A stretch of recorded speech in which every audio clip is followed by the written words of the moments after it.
18th, no, that's, I think the fight that, talk about Dillion and David Price is September the 12th, yeah, I think July the 18th. Those two September the 12th. Yeah, that's the kind of fight we're looking for September the 12th. I think July the 18th, you know, again, we restructure after every fight, so like, we didn't know that was going to happen tonight. I thought he'd stop him, but I didn't think, you know, it would necessarily be like that. So again, you know, that now changes the type of opponent we were potentially looking at for July the 18th. And it also changes people who want to take the fight, because unless there's massive money in fighting Anthony Joshua, they don't want to take it. I don't blame them. Do you? You know, I mean... Yeah, so it is becoming very difficult. It's been difficult to match him from day one, but after every fight it becomes more and more difficult. But now, after knocking Kevin Johnson out in 2 rounds, it's even more difficult. But I can't see anything else happening in any other fight other than what you're seeing every single time he fights. There's a second world title challenger who's a big box, isn't it? Was there? Yeah? In skill. Okay. Yeah. Okay. Is that what you've got to look at now? You've got to sort of look at Klitschko's. Well, the thing is you know that he's going to get a shot at a world title whenever he wants. So he's number 6 in the WBC, 6 in the WBO, which is very high, bearing in mind the level of opposition he's faced, and 14 in the WBA and 13 in the IBF. After tonight, you'll probably see him in the top 3 somewhere, which isn't necessarily right. But you know, every governing body is looking at Anthony Joshua and saying, oh, please fight for my title. So we're not going to have a problem getting him a shot at a world title. But guys who have actually boxed at that level. Yeah, I mean, look, you know, people like Tony Thompson is a great fight for Anthony Joshua.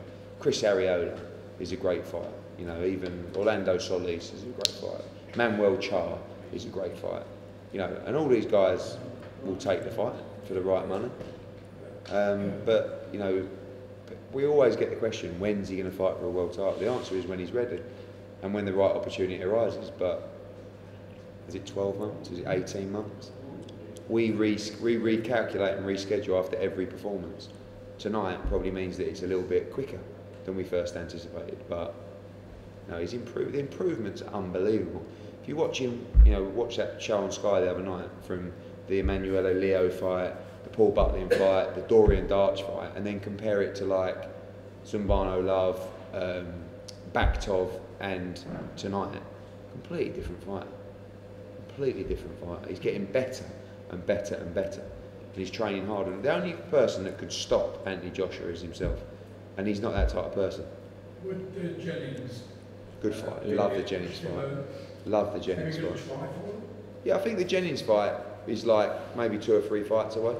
To be honest with you. Not September. No, I don't. I think I like the domestic fights, Colin. You know, I think.